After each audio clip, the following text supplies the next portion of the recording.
Mohanlal Jithu Joseph ഒന്നിക്കുന്ന റാം എന്ന ചിത്രത്തിന്റെ ചില അതിശയിപ്പിക്കുന്ന അപ്ഡേറ്റുകൾ ആരാധകർക്ക് മുന്നിലേക്ക് എത്തിയിരിക്കുകയാണ് കഴിഞ്ഞ ദിവസം. ഇത് ആരാധകരെ ശരിക്കും അതിശയപ്പെടുത്തിയെന്ന് തന്നെ പറയാം. കാരണം അവർ വിചാരിച്ചിരിക്കുന്ന ചില കാര്യങ്ങൾ തന്നെയാണ് അവർക്ക് കിട്ടാൻ പോകുന്നത് എന്നതുകൊണ്ട് തന്നെ. മോഹൻലാൽ ആരാധകർ കാത്തിരിക്കുന്ന ചിത്രങ്ങളിൽ ഒന്നാണ് റാം. ജിത്തു ജോസഫും മോഹൻലാലും ഒന്നിച്ച ചിത്രങ്ങളൊക്കെ വമ്പൻ ഹിറ്റുകളാകാറുണ്ട്. അതിനാൽ റാമിൽ വലിയ പ്രതീക്ഷയുമുണ്ട്. റാമിന്റെ പുതിയൊരു അപ്ഡേറ്റ് നിലവിൽ ചിത്രത്തിന്റേതായി ചർച്ചയാവുകയാണ്. ഗാനരചന നിർവഹിക്കുന്നത് വിനായക് ശശികുമാറാണ് ഈ ചിത്രത്തിന് വേണ്ടി. അദ്ദേഹം പറഞ്ഞ ചില കാര്യങ്ങളാണ് ഇപ്പോൾ ആരാധകരെ അതിശയപ്പെടുത്തുന്നതും. മോഹൻലാലിന്റെ റാമിന്റെ തീം സോങ് താൻ ഇംഗ്ലീഷിലാണ് എഴുതിയിരിക്കുന്നത് എന്ന് ഒരു അഭിമുഖത്തിൽ പറയുന്നതാണ് ഇപ്പോൾ ആരാധകർ ഏറ്റെടുത്തിരിക്കുന്നതും. പല ചിത്രത്തിന്റെയും തീം സോങ്ങുകൾ വലിയ രീതിയിൽ ഹിറ്റാകുക പതിവാണ്. ലൂസിഫറിലെയും ആറാട്ടിലെയും ഒക്കെ തീം സോങ് വലിയ രീതിയിൽ ശ്രദ്ധിക്കപ്പെട്ടിരുന്നു. ഇപ്പോഴിതാ അതേപോലൊരു തീം സോങ് എന്നാൽ മറ്റൊരു ഡിഫറന്റ് ലാംഗ്വേജിൽ വരുമ്പോൾ ആരാധകർ അത് വലിയ അത്ഭുതത്തോടെയാണ് കേട്ടതും. വിനായക് ശശികുമാറാണ് ഈ കാര്യങ്ങൾ എടുത്തു പറയുന്നത്. എഴുതിയത് ജിത്തു സാറിന് മുന്നിൽ താൻ അവതരിപ്പിച്ചത് ഇഷ്ടപ്പെട്ടുവെന്നും ഒരു മാസ് സോങ് എന്ന് വേണമെങ്കിൽ പറയാമെന്നും അദ്ദേഹം പറയുകയാണ്. ഇന്ത്യൻ ടൈപ്പ് ഓഫ് സോങ് അല്ല, ഒരു ജെയിംസ് ബോണ്ട് സിനിമയിൽ വരുന്ന വിധമുള്ള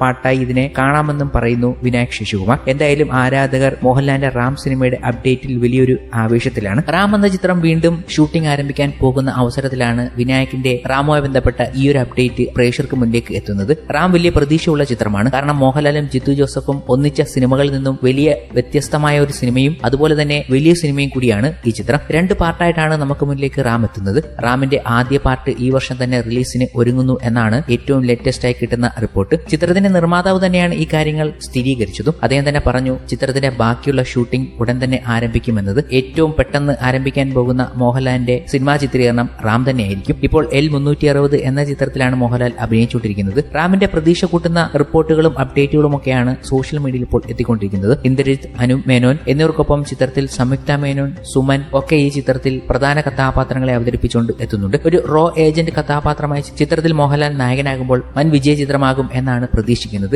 ആദിൽ ഹുസൈനും ഒരു പ്രധാന കഥാപാത്രമാകുമ്പോൾ മോഹൻലാലിന്റെ റാമിൽ ഛായാഗ്രഹണം നിർവഹിക്കുന്നത് സതീഷ് കുറുപ്പാണ്. സംഗീതം വിഷ്ണു ശ്യാമാണ് നിർവഹിക്കുന്നത്. മോഹൻലാലിന്റെ നായികയായി തൃഷ ഈ ചിത്രത്തിൽ എത്തുന്നു. മോഹൻലാൽ നായകനാകുന്ന റാം സിനിമയുടെ OTT റൈറ്റ്സ് വിറ്റുപോയി എന്ന് ചില മാധ്യമങ്ങൾ റിപ്പോർട്ട് ചെയ്യുന്നുണ്ട്. OTT റൈറ്റ്സ് ആമസോൺ പ്രൈം വീഡിയോയാണ് നേടിയത് എന്നും റാമിന് ലഭിച്ചത് വൻ തുകയാണെന്നും മലയാളത്തിൽ ഇത് റെക്കോർഡ് എന്നും റിപ്പോർട്ടുകൾ ഉണ്ട്. എന്നാൽ ഇക്കാര്യത്തിൽ ഔദ്യോഗിക സ്ഥിരീകരണമില്ല. ജിത്തു ജോസഫിന്റെ മോഹൻലാൽ ചിത്രമായി ഒടുവിൽ എത്തിയത് നേരാണ്.